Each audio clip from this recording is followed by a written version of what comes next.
todos, sou Karen Prata e hoje iremos conversar sobre quando indicar os hemocomponentes desleucocitados. Então, as principais indicações e que constam na norma técnica brasileira é a prevenção da reação febril não hemolítica, a redução da transmissão do citomegalovírus e a redução da aluminização leucocitária. Entretanto, já temos alguns estudos que indicam que este processo também é eficaz para reduzir o risco de óbito e de infecção em pacientes submetidos à cirurgia cardíaca com circulação extracorpórea, como, por exemplo, a troca valvar. Então, o detalhamento do uso clínico desses hemocomponentes deve ser realizado em protocolos institucionais. E é muito frequente nos questionarem como e quando vamos utilizar estes produtos nos nossos pacientes. O que deve constar no protocolo? Como eu vou realizar este protocolo?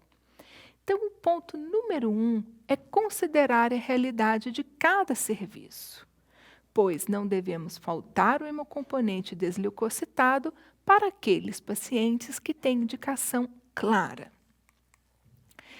Devemos considerar também as questões logísticas, ou seja, o momento da desleucocitação, se ela vai ser pré ou pós-estocagem, o custo do processo e o ressarcimento, seja pelo convênio ou seja pelo próprio paciente ou mesmo pelo SUS, visto que é um processo muito caro e que, por este motivo, não podemos disponibilizar hemocomponentes desleucocitados para todos os pacientes. Então, vamos pensar. Quando eu penso em prevenir a reação febril não hemolítica aguda, a grande maioria dos serviços utiliza hemocomponentes desleucocitados após o segundo episódio. Ou seja, o paciente teve 2 episódios claramente documentados de reação febril não hemolítica aguda e, a partir daí, ele deve receber hemocomponentes desleucocitados. Lembrando que apenas a desleucocitação pré-estocagem, ou seja, aquela realizada na produção, é eficaz para prevenir a reação febril não hemolítica aguda. Então, após o segundo episódio, é o número mais utilizado pela maioria dos serviços, mas cada serviço vai definir o seu protocolo. A segunda indicação é a redução do risco de transmissão do citomegalovírus.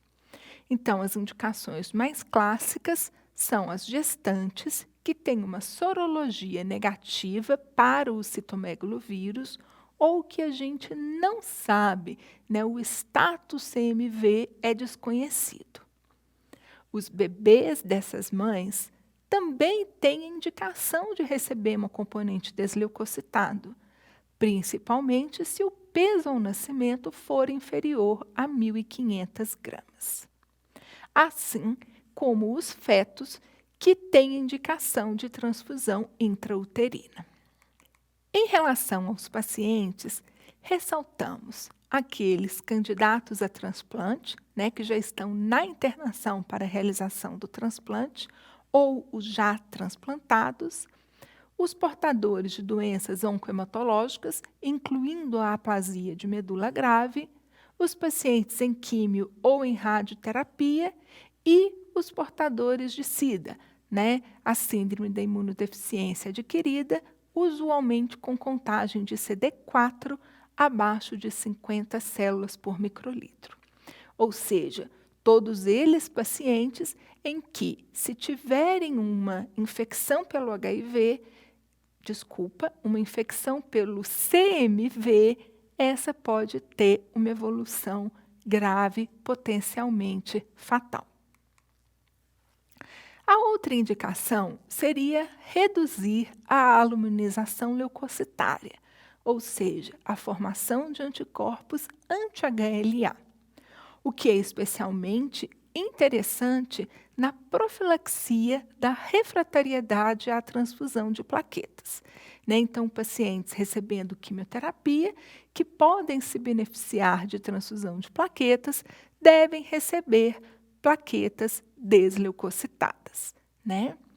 Além deles, nós precisamos de pensar também naqueles pacientes que são plaquetopênicos crônicos, como, por exemplo, os cirróticos, que muitos vão evoluir com episódios de hemorragia digestiva alta ou mesmo serão transplantados e que vão necessitar de transfusões de plaqueta.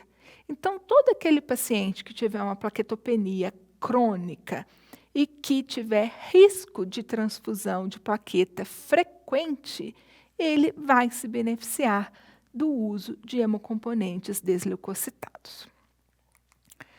Além disso, precisamos utilizar esses hemocomponentes para prevenir a rejeição humoral aguda, ou seja, naqueles pacientes que são potenciais candidatos a transplantes de órgãos sólidos, especialmente aqueles que serão submetidos a transplante renal. Então, aqueles pacientes renais crônicos que tiverem uma indicação mais imediata ou mais no futuro de transplante de rim, eles devem receber hemocomponentes desleucocitados desde o início do seu tratamento. Usualmente, pacientes submetidos a transplante cardíaco necessitam de um volume menor de transfusão, né? Mas eles também se beneficiam de hemocomponentes desleucocitados para evitar a rejeição humoral aguda pós-transplante de órgãos sólidos.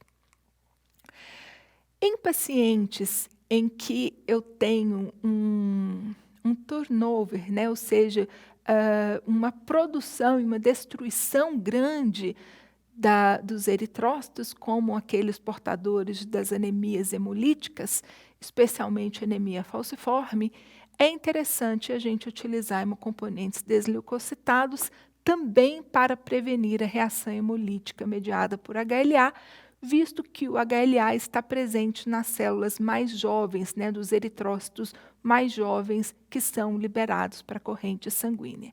Então, esta reação ela é menos frequente, mas ela pode ocorrer e ela pode ser grave, sendo então indicado o uso de hemocomponentes desleucocitados para essa situação. Além disso, nós podemos utilizar, né, como já foi mencionado, os hemocomponentes desleucocitados para reduzir o risco de óbito e de infecção em pacientes submetidos à cirurgia cardíaca com circulação extracorpórea.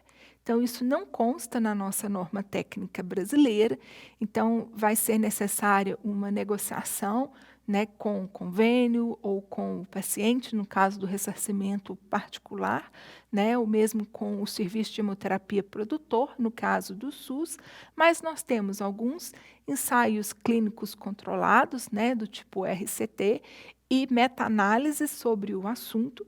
Temos até um blog recentemente publicado que vai tratar sobre o uso de hemocomponentes desleucocitados em pacientes submetidos à cirurgia cardíaca, mostrando que há benefício da utilização desse hemocomponente nesses pacientes. Entretanto, como eu já coloquei, o processo é caro. Então, a gente vai utilizar os hemocomponentes desleucocitados nesse grupo de paciente sempre que os custos do processo permitirem. E existem artigos, né, mostrando que a situação com maior custo-efetividade é aquele em que há transfusão de mais de 4 unidades de hemocomponentes desleucocitados, né? Então, seria indicado, por exemplo, naqueles pacientes que já se sabe, né, por conta do pré-operatório, que ele tem um risco grande de ser maciçamente transfundido, né, de receber mais do que 4 unidades de concentrado de hemácia ali durante, né, no per ou no pós-operatório. Tá? Então, e a gente, naqueles pacientes que está tudo tranquilo, que o risco de transfusão é muito pequeno, a gente poderia utilizar um hemocomponente comum, por exemplo. Era isso que eu queria trazer para vocês hoje. Agradeço a atenção.